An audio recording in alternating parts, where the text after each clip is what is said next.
In 1979, cinema goers were scared out of their skins by a stylish sci-fi shocker whose publicity warned that in space, no one can hear you scream. Pitched somewhere between 2001 and the Texas Chainsaw Massacre, Alien was an acid-burned antidote to the dewy-eyed optimism of Star Wars and Close Encounters. This was future fantasy with razor-sharp fangs.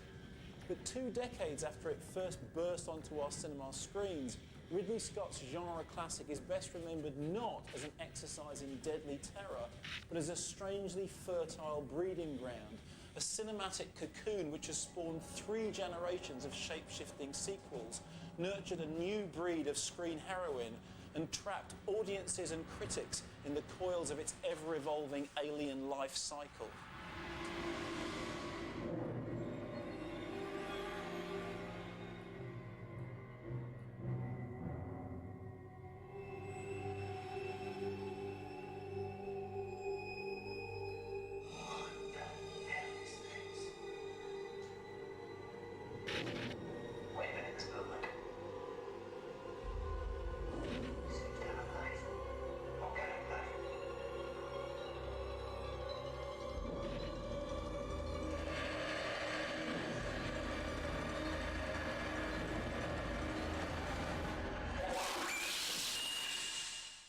To understand the evolution of Alien, we need first to explore its heritage.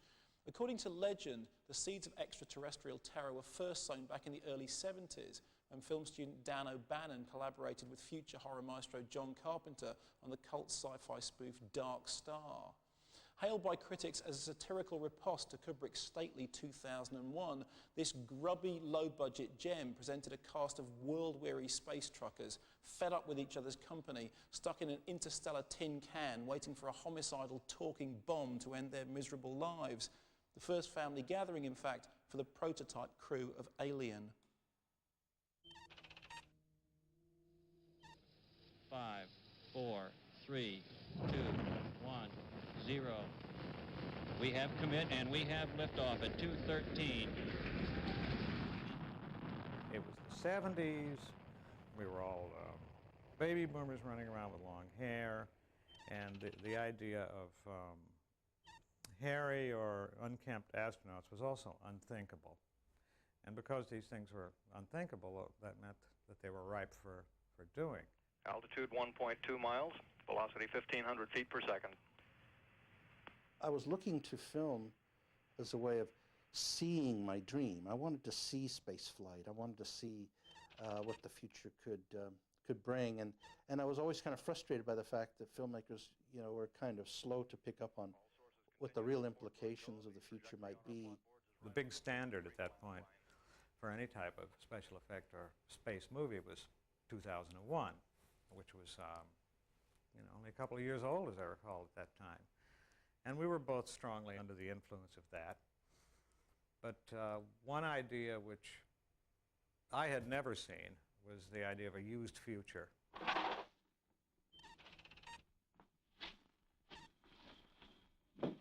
There was all kinds of, celebration of the idea of the dirty spaceship, with the clutter and, kind of countering Kubrick's vision. For your listening enjoyment, we now present the Moonlight Melodies of Martin Segundo and the Scintilla Strings. We'll take it to the point of being used, and then we'll take it farther than that. We'll take it to the point where these guys have been so far away from communication with the authorities that they've just let everything go to hell. Sorry to interrupt your recreation, fellows, but it is time for Sergeant Pinback to feed the alien. Oh, I don't want to do that. An inherent theme in looking into the future, or speculating about the future, is things going wrong or not being as bright as we think, and there was certainly it was a part of that tradition. That God knows what we'll meet out there, and can we even comprehend it? We just realized that we simply did not have the money, facilities, or anything to do a realistic-looking, effective alien. We realized that we're going to have to go for humor and personality on the part of the thing. Don't even try to fool the audience. Take it or leave it.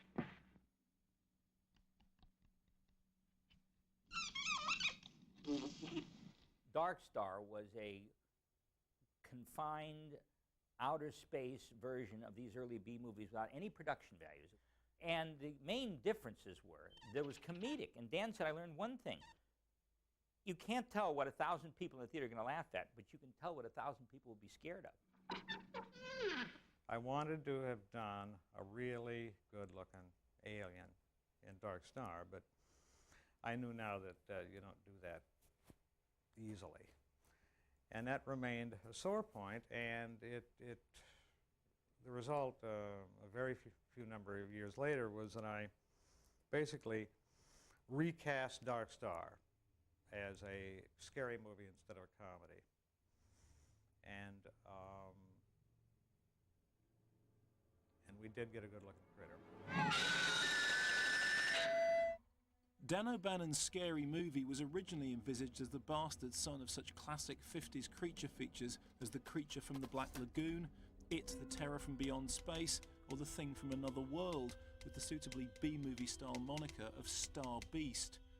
Such early classics of sci-fi cinema, along with lesser-known cult fare like Mario Bava's Planet of the Vampires, would all become unwitting grandparents of Alien. There's a lifetime of movie-going and story reading in Alien. And when the picture was fresh and had just been out a short time, a lot of people speculated as to just exactly where I stole it from, with most people concluding that it was stolen from a movie called It, The Terror from Beyond Space. Truth is, it was stolen from everywhere.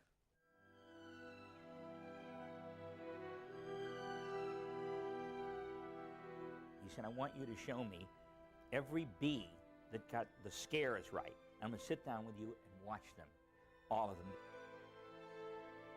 The first one that comes to mind is Invasion of the Body Snatchers by Don Siegel. The Pod People, Night of the Living Dead. It, The Creature from Beyond, The Day the Earth Stood Still.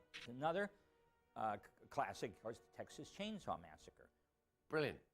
I saw that when I was preparing to do Alien, and I was sitting in one of these teeny screening rooms in Fox one day, and I looked at this and that, and I kept discarding films that, that's no good,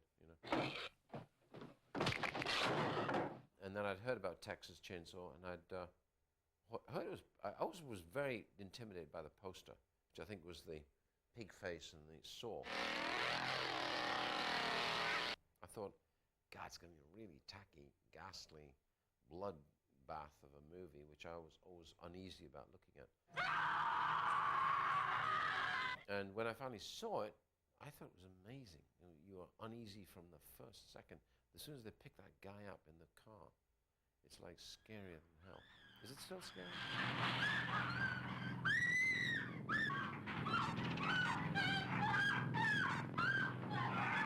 That profoundly scared you to your soul. It should have been just schlock, but the scares were so horrific. I think it had a certain documentary reality about it, which really, hit home. It would sort of set you up where you'd say, well, this really could be, this maybe isn't fantasy, this could happen, and it's just as horrible as anything that would come from the darkest fantasy you can imagine,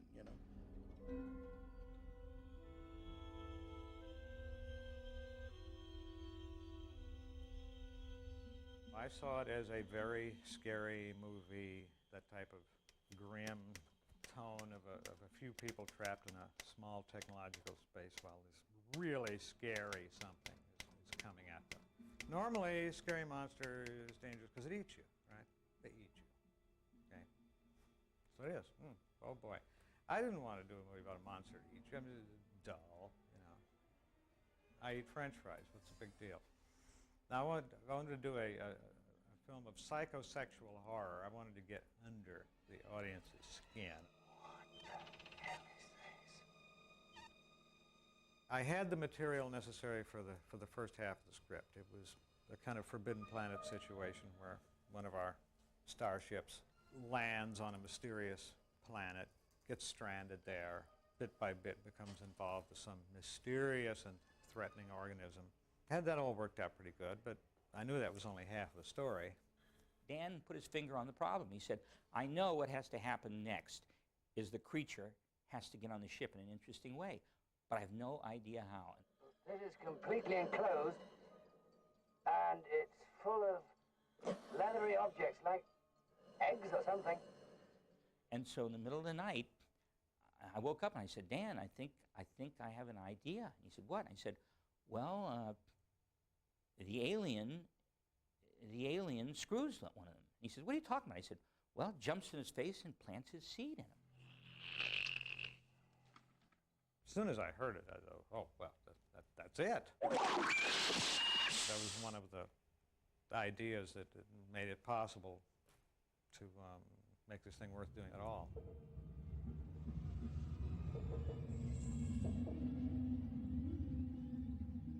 This is a movie about alien interspecies rape. That's it. That's scary. That's scary because it hits all of our buttons, all of our unresolved feelings about sexuality, all of them. Dan O'Bannon had originally imagined himself as the director of Alien when it looked like the film could be brought in for around the $1 million mark. But producer Gordon Carroll thought it was bigger than that, and with the help of rewrites by David Giler and Walter Hill, finessed the script into something for which 20th Century Fox would dig deeper into their pockets. With the formerly low-rent B-movie apparently blossoming into a major studio film, the producers started searching around for someone with a unique vision to helm the venture, lighting finally upon an Englishman with a background in graphic design and advertising, whose own first feature, The Duelists, had been acclaimed as rivaling Stanley Kubrick in the style department. I know why Fox went for it. Fox didn't expect Star Wars to be such a runaway hit. But of course, when it was, they wanted to follow through very quickly. And the fact of the matter was that week, that month, there was a paucity of spaceship scripts floating around Fox. Mine was there. It was there, it was on the desk, and that's how it got the green light. They were patently baffled by it, but they wanted something out of it for themselves. We felt that this is a simple enough story, and that if you had good enough actors, and it was really about how good could somebody make the monster look, the effects look, could they make it believable? We didn't have any specific director in mind. We were just going to go find somebody, once the deal was signed, that we had control of, creative control of the project. I think I sat down on a Saturday morning, and it took me about 1 hour and 20 minutes to read it. And I knew I was going to do it. I didn't even take it on board that it could be anything but the way I wanted it, which in terms of, now we use the word my vision. Can we have some grass in this alleyway here? I can't see the ground, but it actually dries it up. If you look at The Duelists, there's a kind of painstaking attention to detail, and you know, the stuff that he did, everything looked great and looked convincing and realistic, and real. So that's why I thought Ridley would be good for this. Ridley is so detail-oriented that his eyes go towards everything that's on the outside. And I think that probably comes from his art directing days and from the days that he did lots of commercials and things. Ridley's got his total act together, everything, dialogue, a crew, technical parts. He's a master. Someone has to drive the bus. Someone has to have the passion to go, no, go that way. We got to do this, we got to do that, okay? That's the driver. You've got to have that, otherwise it will get watered down.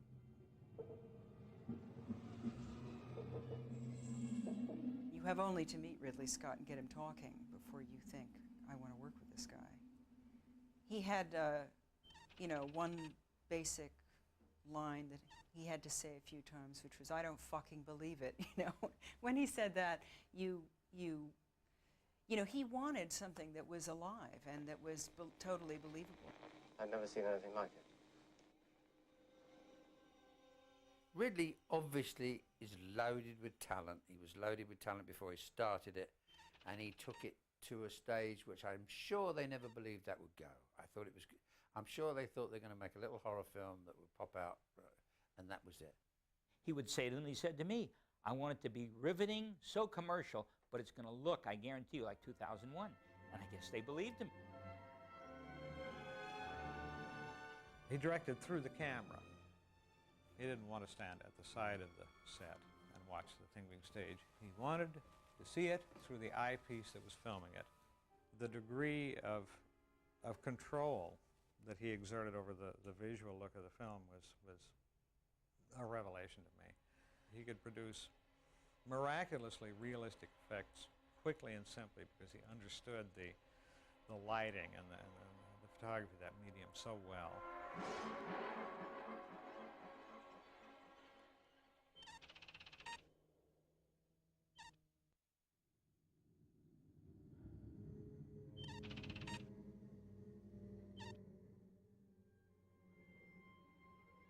While Scott's visual artistry would provide the look of the film, the physical form of the star beast itself would be defined by another peculiar transatlantic tryst which would inject Swiss genes into the embryonic process via artist H.R. Giger.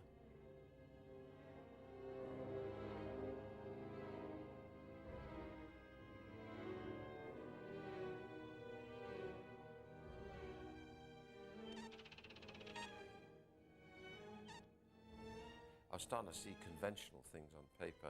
I wanted to go away from that. And then Dan kind of showed me a book. He said, on the other hand, there's this, which is kind of odd. I don't know what you're going to think about it. And he opened up Necronomicon, and I was, you know, stunned.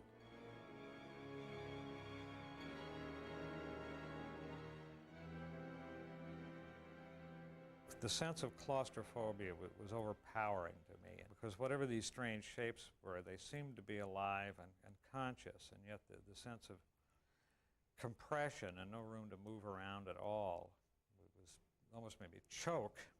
When you see something that's really odd, it's rare. So in this instance, there we have a total original. As soon as you open up the book, you have an original. Somehow, a character's passionate about what he does, and also because he's so passionate, he's disturbing. He's quite disturbing. Visually, his paintings have an impact on you. You know, it's the dark, kind of the dark side, but done in a beautiful way. I think, you know, it shows the beauty of horror. Well, it's troublesome. It's the grays, the different textures of grays, the different hues of grays are not easy. It's not easily digestible. One likes colors and more familiar surroundings. But when you see something that has that machinery, gray pallor to it, you know, it's not really something that's going to make you kick your heels and dance.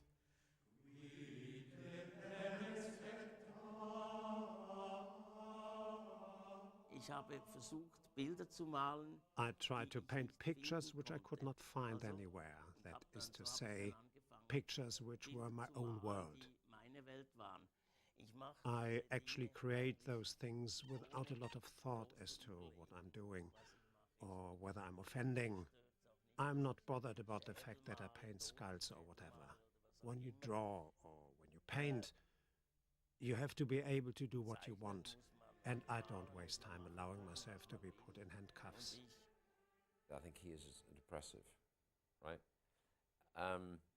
But, you know, surprise, surprise, when you're actually working with that, and you're working with those kind of obsessions which are cradled between, you know, dead flesh and sexuality, right? Sometimes it will be both beautiful and disturbing on purpose, like with the penis landscape. It's kind of over the top, something that almost becomes a caricature or a political statement.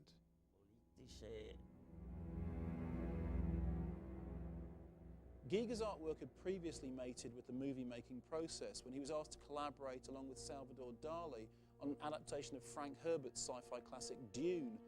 Although the project was ultimately abortive, with David Lynch finally bringing Dune to fruition many years later in Another Land, Giger's work captured the imagination of Dan O'Bannon, who saw in his series of Necronomicon paintings a genetic pattern for his own star beast.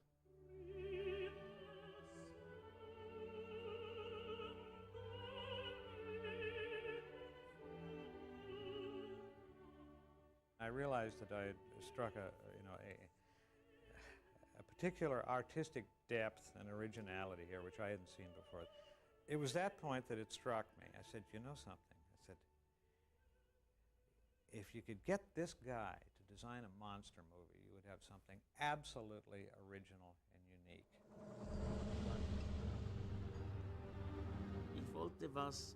I wanted to make something that would be somehow human and yet would also be robot-like. That is to say, a kind of human being that is protected by bone. And I mixed these together, this world of bones. I mixed it with technical things. That's how these biomechanoids came about. That is from the biological and the mechanical, an interplay of the two. Das Zusammenspiel.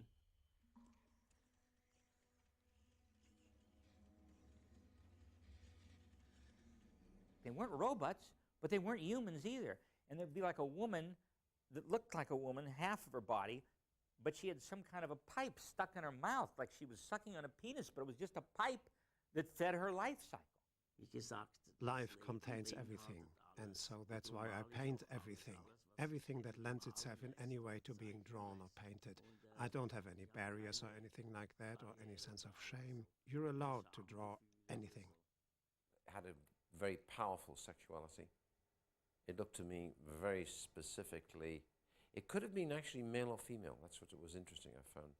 You had no idea whether it was man or woman, what sexuality it was, and therefore it could just as easily, you know, fuck you before it killed you.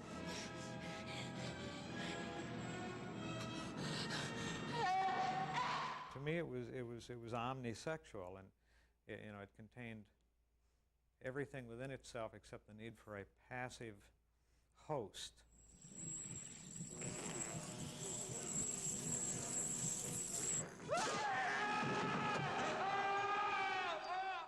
I guess in the film, did he come over male, I guess, didn't it? Like a snail. Probably male, I guess. As I understand, snails can regenerate themselves. It's like a dog. If you didn't see its genitals, you wouldn't know what gender it is. I think he is probably, it's like a hermaphrodite. Instinctively, for me, it is genderless. Ambisextrous, maybe. Ambisextrous. Yes, very good. Oh, I like ambisextrous. It's very good.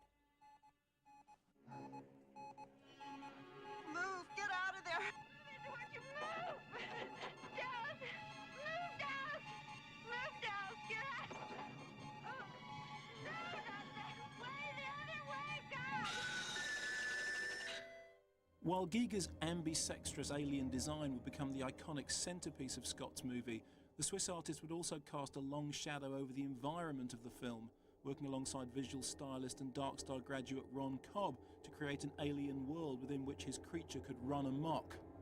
The sets were absolutely phenomenal. The detail was unbelievable. And what you see is the actual size. I mean, we looked that big in there because it was built that way.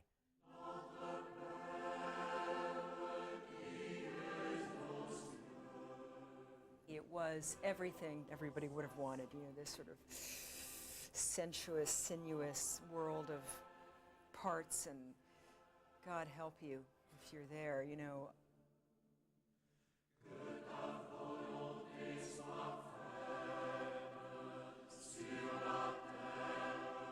A recreation, basically, of Giger's imagery.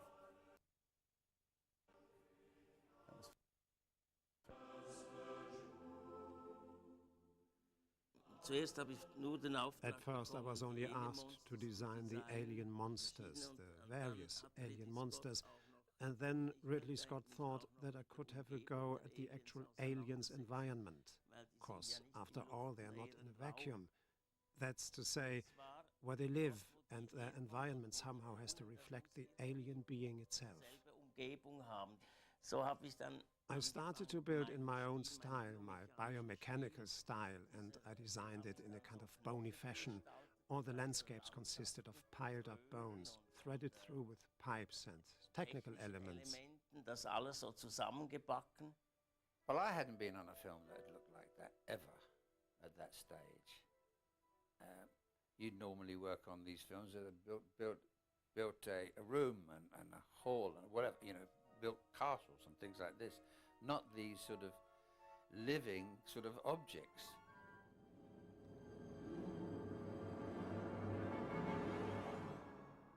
Ist das ein seelisches Ding, das ich...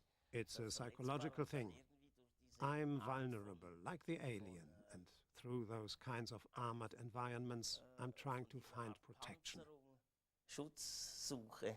What makes sense here is to have two brains on two separate sides of the movie. It makes sense to me that Giga designs everything to do with the alien side, and somebody else designs everything to do with the earthbound creatures. Ridley's first idea was to be in a Gothic cathedral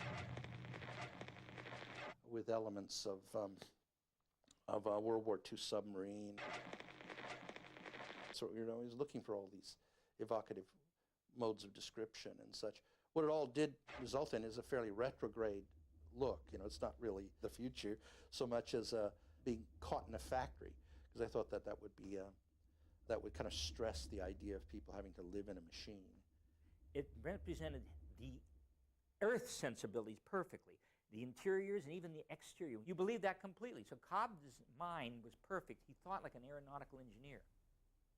I was very, very intensely fascinated by, you know, introducing the elements of reality to the allegorical Nostromo, you know, because I just thought theatrically they would help the story, like the fact that it's a pressurized ship and there's jeopardy in the fact that you're in this pressurized hull surrounded by a vacuum. So I was trying to do all these little corrections, trying to make it a little more believable as a spacecraft.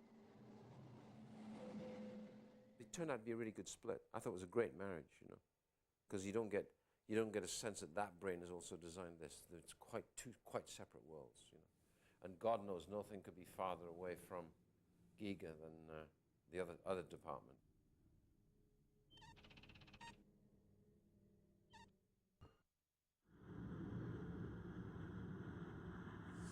If there is a single defining image of the entire Alien cycle, it's that of the chest-bursting birth with which the ravenous young beast first burst onto our cinema screens.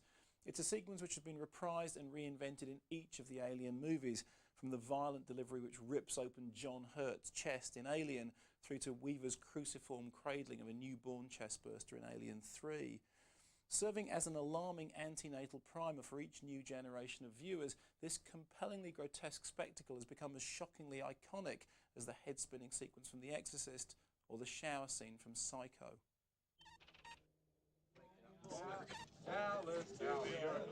We needed something horrific and visceral on a level that would not be just leave it a corny B movie. So we needed something, number one, incredibly spectacular and bizarre.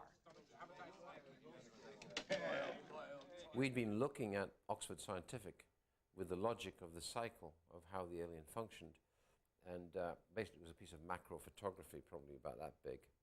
There are some microscopic worms that have these complex life cycles in which the thing burrows and lays eggs under your skin, and they get in your blood vein, and finally one of it bites its way out of you. And that's the alien, right? So whatever it impregnated, it could have been a dog, and you'd have had a dog version of Alien. Impregnating it with a man, you get a man version of Alien. No, man.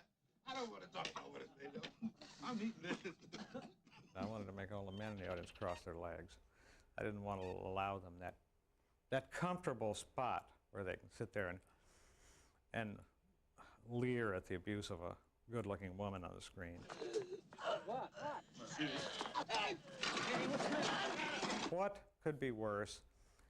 It comes from inside of you. Talk about no escape. We knew that if that wasn't compelling, horrifying, and powerful, that it would be laughable. And the entire production pivoted on how well we portrayed that thing coming out of Kane's chest, you know. I want him on the table, backwards, threshing, absolutely going, something dreadful's happening, something's tearing him apart inside. Sinew and muscle and lungs and heart are getting shredded inside. Wie eine Krankheit. It suddenly appears like an illness which comes from inside. Plötzlich sichtbar wird. Sie lässt plötzlich. It must be one of the most dreadful things when you suddenly see something coming alive under the skin, a worm or something wriggling under the skin. That must be totally disgusting. Total widerlich sein. That was the black hole at the heart of the picture. Was that going to work? And it did. I think it did. It did. Oh, God!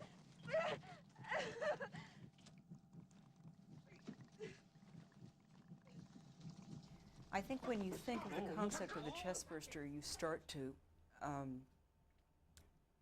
feel strangled. It always bothers me when people talk about how it bursts out of someone's stomach, because that to me is not the same thing. That could just be a bad Mexican meal. But this idea that it takes root in your lungs, which is your connection to life. So you can't do that. You can't think of it. You start to sort of feel smothered almost right away. I do anyway, because I'm slightly claustrophobic. But that's where, you know, the fact that it gestates, you know, where you have that connection with life. When this bloody spectacle was first exhibited at preview screenings, it's alleged that some faint-hearted critics ran screaming up the aisles. Now, more than 20 years later, it still has the power to startle and shock. It's done so well, you can actually feel it moving inside you. I think it ties in with birth and fetus coming out. That's why it's instantly memorable. Now it's coming. There he goes. Having just eaten my lunch, I can kind of sort of imagine how he's feeling. Totally real and gruesome and frightening. Well, it still shocks me, and I've seen it several times. When I first saw it, I was too scared, and I thought aliens were going to eat me at night. Yeah. You know it's coming, but it still makes you jump when it comes out. Oh, nice. That was a mind-blowing scene. Sorry.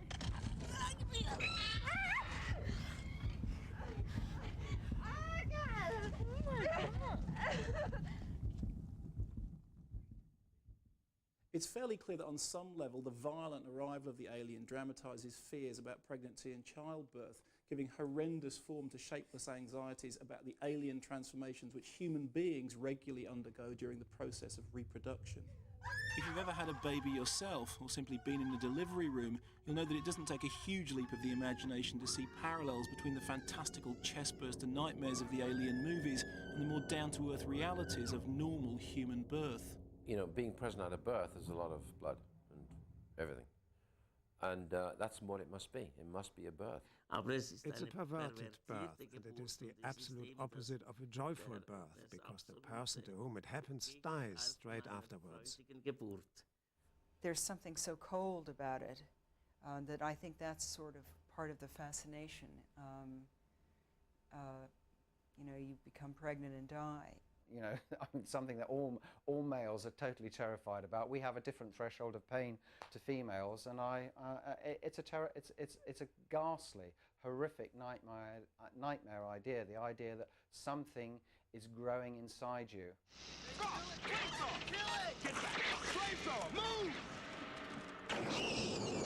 If Ridley Scott's Elegant Alien was on one level a Freudian psychological thriller about the terror of pregnancy, then James Cameron's sequel Aliens would take this powerful theme of mother and child and inject it into a testosterone-fueled macho combat romp whose Take No Prisoners tagline declared, "This time it's war."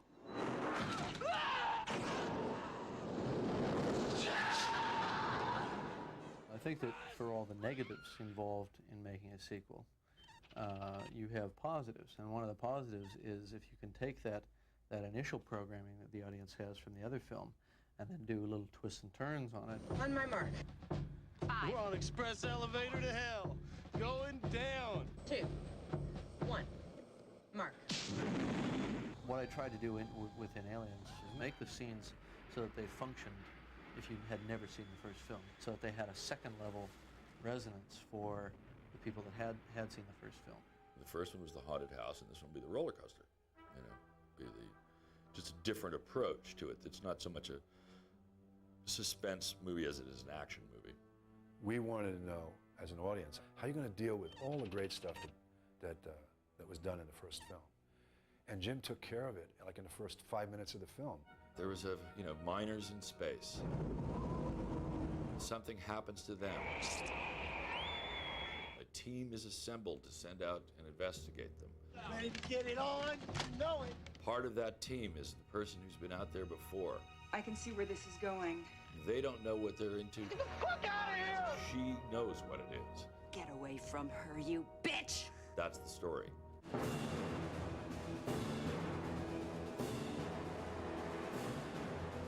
It was a definite harmonious variant of the first idea. You have this victimized crew, constantly at the mercy of this god-awful thing, and then you have kicking butt, Eat this! It's violent, it's painful, there's blood, there's fear. It's a war film. To me, it was deeper. It was darker. It was heavier. It was just very creepy. What are we gonna do? Maybe we could build a fire, sing a couple of songs, huh? Why don't we try that? We better get back, because it'll be dark soon, and they mostly come at night. Mostly. When James Cameron's sequel to Ridley Scott's classic opened in cinemas in the mid-80s, it included a touching subplot in which Ripley, last survivor of the Nostromo, strikes up a pseudo-maternal bond with a young girl named Newt, last survivor of LV-426, the human colony ravaged by the alien hordes. At the time, many critics noted that during the course of the film, Ripley the loner becomes Ripley the good mother. But while the sight of the alien queen laying her vast eggs may have startled viewers with its overtly maternal imagery, it wasn't until the release of Aliens Special Edition some years later that the true depth of this theme would become apparent, with the 17 minutes of reinstated footage revealing for the first time that Ripley had actually born and lost a child of her own back on Earth, and that she knew only too well the traumas of birth and death. I got the script that was all about this character of Ripley. Now, having gone back to Earth, her life is gone. And to me, it was this incredible woman's role with such strong emotions and such strong ironies. You see Ripley, this tough, woman who's seen all this pain and really is strong and doesn't take any BS from anybody, get sweet all of a sudden. Hi, sorry I'm late. I've been running behind all morning. Is there any word about my daughter? Cameron very much wanted it to be about her, even, before in his, pre-Terminator, pre-hit days, he was very much determined that it should be about her. Amanda Ripley McLaren, married name, I guess, age 66. And that was at the time of her death. It might be the best action movie that you've ever seen, but on top of being the best action movie that you've ever seen, it's a story about a mother and her love for her lost daughter, really in the case of Aliens. That was an adjustment to realize that I actually had a husband and a little girl, and that I had to go, like a lot of women, in combat, they have to leave and go out there.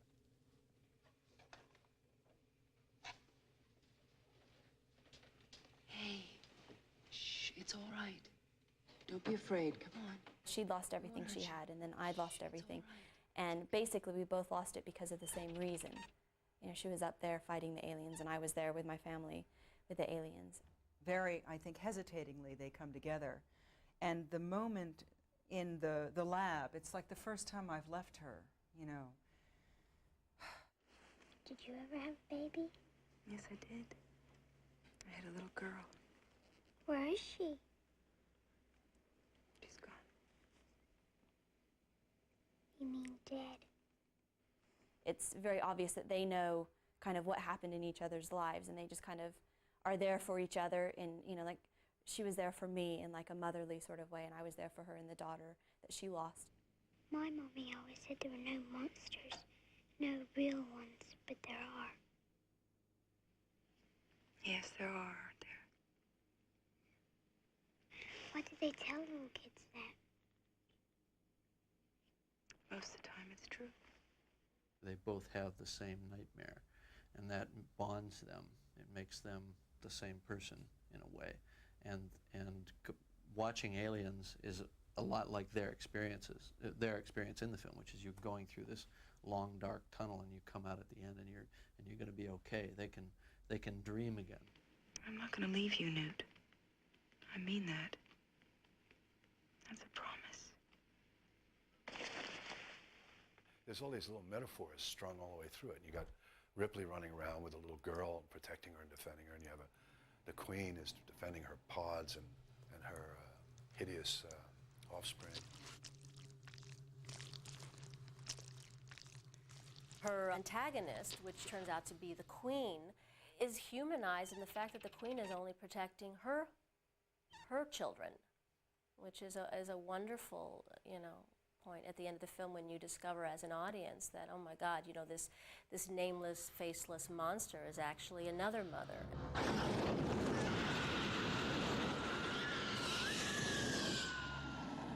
It's saying, F you to that Queen, for everything that you have wrought on me and my friends and throughout the first two movies. This is payback. And this is what you deserve for what you've done to me. But she knows what she's doing, It isn't just like killing a bunch of aliens. It's, I'm killing your children, just like you've killed my friends.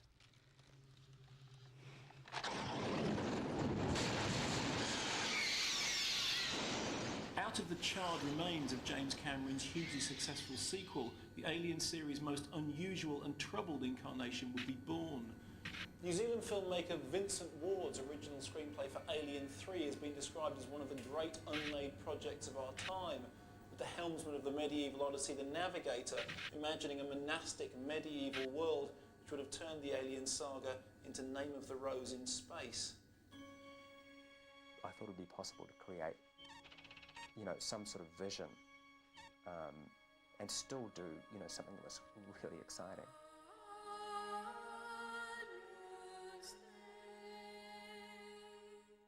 I knew that Vincent had written a story. The storyline was basically this quasi-religious community. Wasn't it going to be like a monastery in space, and she was going to crash land onto this sort of, monastery, that's right.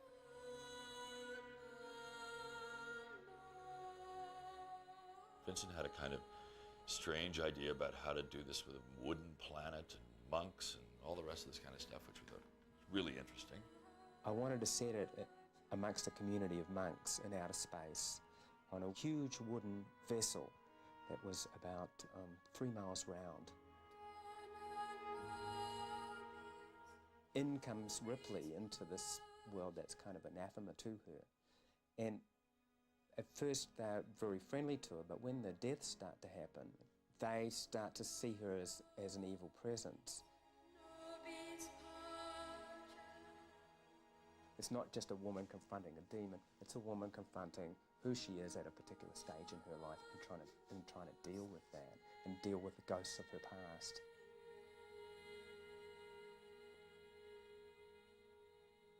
Ich habe nur gedacht, der wird den Film nicht machen. I just thought to myself, he won't do this film because he was too complicated and he wasn't a director who understands how the studios work. Unbeweglich irgendwie. The elements were there, but there was no story, and certainly no story involving Ripley. He really did not know what to do with my character. And, I didn't want a director to feel burdened by the character of Ripley. After about 5 months, they wanted to change the monks to convicts and the wooden world and space to a mining community. And, you know, at that point there was kind of very little reason for me to continue. You can't use the filmmaking process as a discovery process, which I think, you know, Vincent found surprising. And I think he'd like to work that way. And but I just think it's impossible with a major studio. There's too much money involved.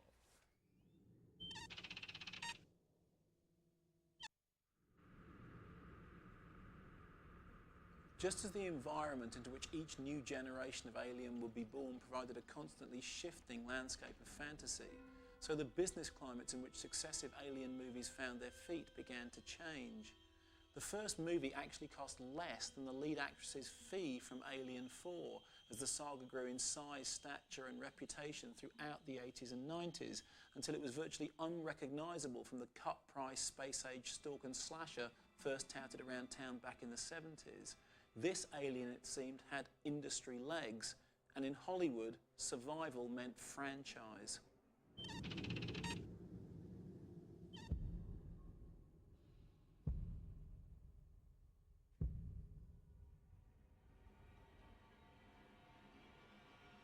Big Macs don't get worse every time you make another one, but movies tend to. There's no reason to remake them or do sequels unless you think you can pump some cash out of it. Money. If they thought they could make a bit more money out of it, they make another one. Well, they make 6 Rockies or how many they made. It's the same difference, really, isn't it? And I think it's tragic because the thing is the best ones get swept up in the whole package in the end. The franchise is sort of a creature of its own, and it has a life, and it will either draw us back into it or not. You know, I used to sort of be embarrassed about doing sequels, and now the kids sort of see these things as installments, not necessarily sequels. So you really have a lot of freedom. That kind of conservatism creeps in, and that is to do with second-guessing the market and safeguarding, you know, how you see your potential return. And the way you do that is try and make it predictable. Let me see if I have this correct, Lieutenant. It's an 8-foot creature of some kind with acid for blood, and it arrived on your spaceship. It kills on sight and is generally unpleasant. And of course, you expect me to accept all this, your word. I don't think, and I could be talking completely out of my arse here, that Sigourney wanted to do another one.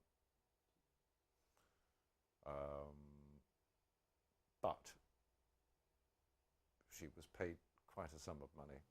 Quite a story, Mr. Aaron. Right, sir. It's a beauty. Never heard anything quite like it, sir. Expect not. There is a kind of a pure story in the middle of Alien 3 trying to get out. And the trouble is when you throw large amounts of money at a pure story, it becomes pretty impure, you know. It's here.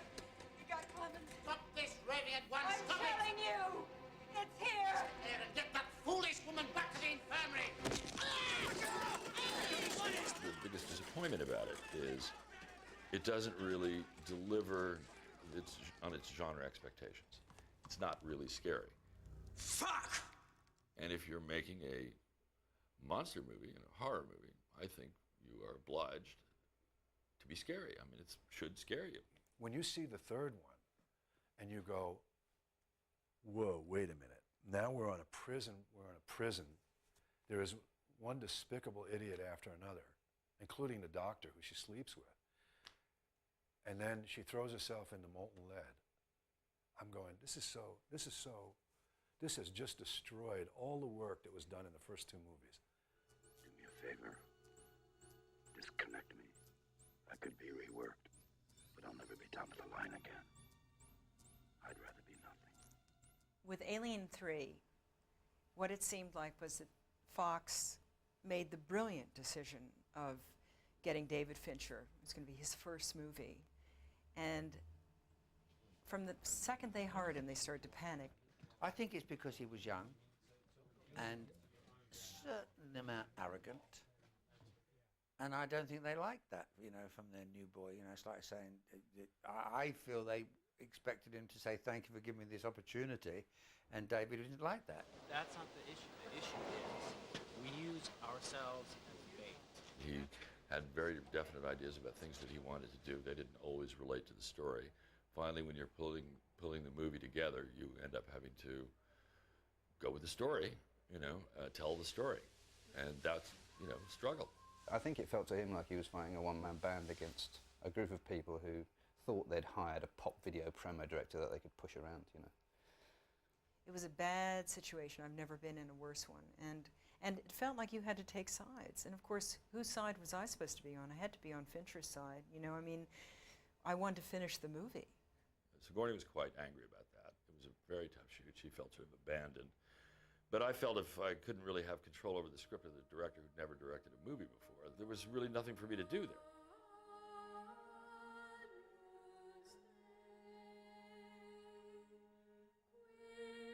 What David Fincher did was to create something that took all of those feelings that the audience of Alien had and utilize them, use them, and perpetuate them. And it was a fantastic piece of work. And then the committee put their fingers in, and we ended up with something that was okay. It started.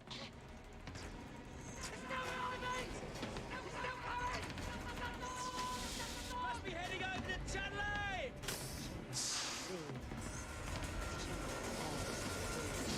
It still could have all worked had Fox kind of held their nerve and not screened it to a bunch of brain-dead teenagers in Southern California, and then actually followed their comments of there's too many bald English guys in it, and all this kind of nonsense.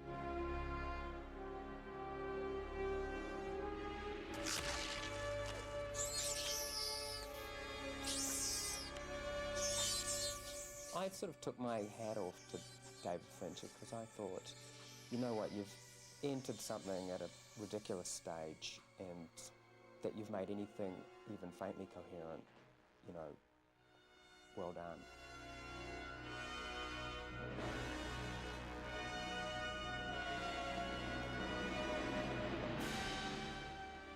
If there's one recurrent image of the Alien Quartet, it's that of violent death and unnatural rebirth, a self-generating cycle which allows the series to reproduce ad infinitum, generation after generation. And although this could be seen as a mere plot device to keep the burgeoning franchise on its feet, the life, death, rebirth mantra has actually become a central theme of the Alien saga, allowing it to grow and mutate in strange and unexpected ways.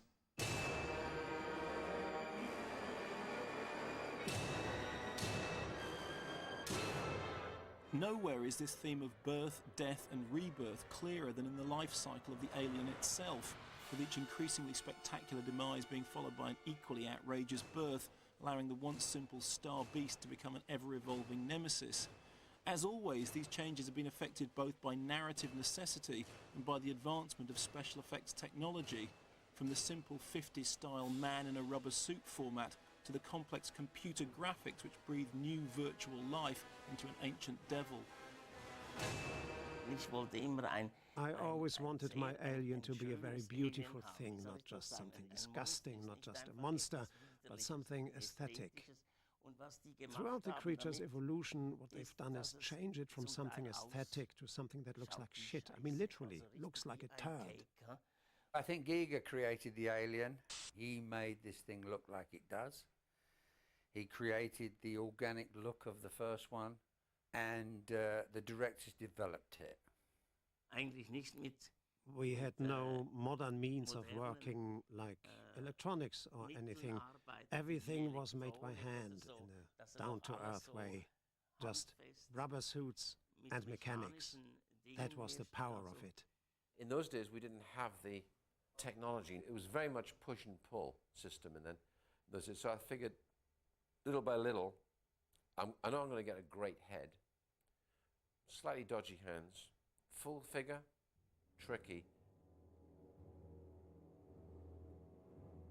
Ridley Scott firmly believes that if one sees too much of something, then one is less frightened of it.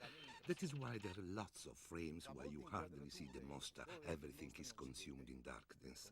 This is because if one knows there is something there but can't see it, the tension reaches its highest degree.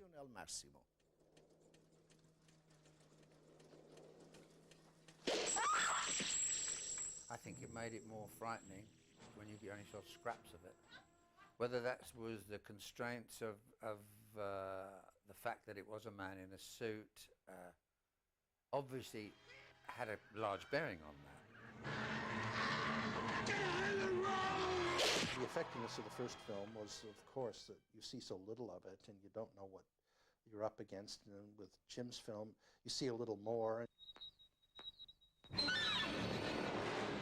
I had an image of what I wanted this thing to look like, which was obviously, inspired by Giger's approach. I wanted to continue with that design philosophy, but I wanted to give it certain other characteristics in terms of size and speed and grace, and I went more for motion as opposed to design. We actually redesigned the suit and made it simpler and less sophisticated, and basically freed it so that it was much more flexible.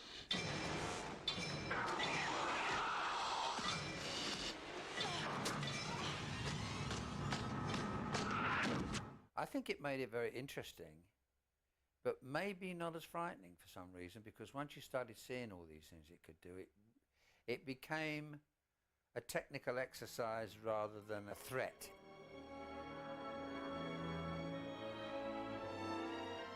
There's a danger of it getting too cute. An alien was never cute. Technologically, I can do anything now, today, and that's the danger, The tools become the means to the end, become the end rather than purely a tool. It is a physical thing, and that is extremely important, because when you start making it with computers, it ceases to become real. You lose all sense of feeling and reality regarding the creature. In the third film, the alien had become a four-legged creature and really bore very little resemblance to my original design. The emphasis became all about stealth, about movement, and not about design. What I designed for them in 3 was less an alien and more a racing animal, a very fast monster. Rentier.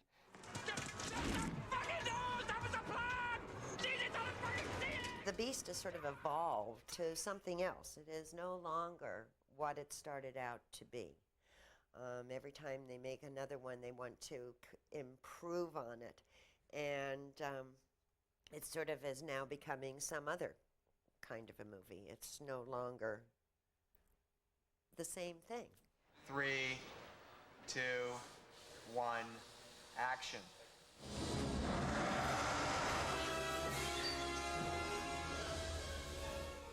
It became difficult after 3 episodes to make the aliens scary, because we had already seen them so much and so often.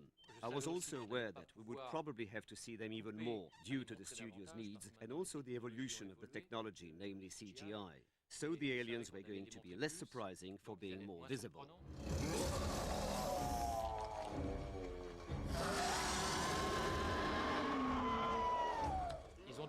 We had to change the design a little in order to create what I wanted.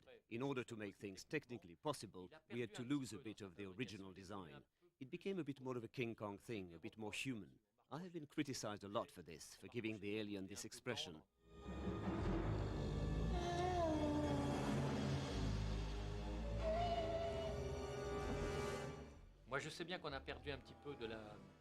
I know that we've lost a bit of the uncompromising violence of the aliens with these various changes in design, but I think that the upside is that we've gained a little humanity in the creature. That's what's happened, even if that does sound like a bit of a cliché. Quelque part, ça fonctionne quand même assez bien.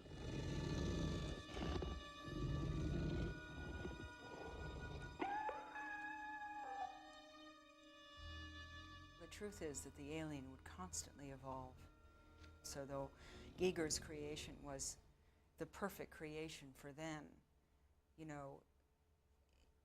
it would use whatever it could And so it would have to evolve accordingly. It would always have to be something we don't expect.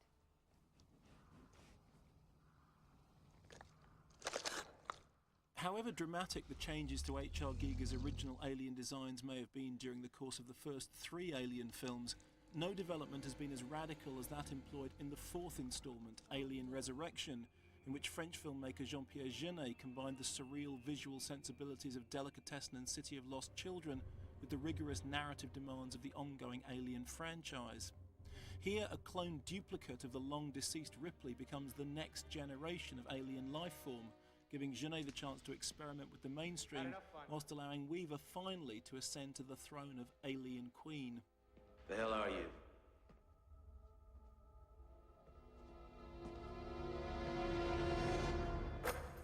Battling her way from second-bill performer in Alien to executive producer and unchallenged star of Alien Resurrection, Sigourney Weaver has established herself as the defining element of this extraordinary adventure, taking control of the Alien Empire as titular star of the franchise, retaining script and director approval, commanding fees which dwarf the original production budget, and gently nurturing the saga through each successive stage of its strange evolution. You've been in my life so long, I can't remember anything else. Now do something for me. It's easy. Just do what you do.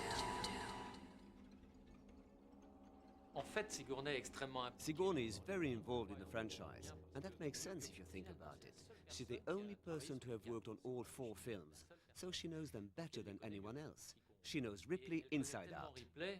It's Ripley who takes the audience on a journey.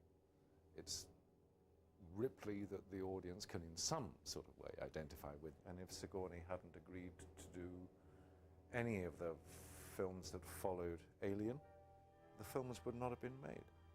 I've always thought that she was a lot like Ripley in that I can do this job. I know what I'm doing, you know. If everybody kind of stays out of my way, I'll bring us home here. Je me souviens lors de notre I can remember our first encounter on Alien Resurrection. I started saying to her things like, maybe you could do this or do that. And she looked at me and she replied, no, I will do this. And from then on, I could see that she knew exactly what she wanted. And so my work consisted only of modifying the screenplay to go into her direction. As we say in French, to bring water to her mill. So, that's just what I did. Et c'est ce que j'ai fait. If I'm on the surface, would I have slimy hair? Every single person apart from Sigourney is sackable. And I think that was very much to do with her her desire to be the queen. J'ai l'impression que là, ça devrait... Without Sigourney, Alien would really become, I believe, a consumer product. It would lose its soul. Ripley is the link between all the aliens. It's impossible without her. If Sigourney Weaver has become the queen of the Alien Quartet, then what does the future hold for the evolving franchise? At the moment, the life cycle is in the cocoon stage once again, waiting for the next unborn child to break its way out of the movie-making womb and lead the series into the 21st century. What form a new Alien movie would take depends on the environment at which it gestates and upon the parents who ultimately deliver it into the world. As for us, the audience, we remain simply food for the beast, stumbling blindly into its lair, willing victims of a beautiful monster.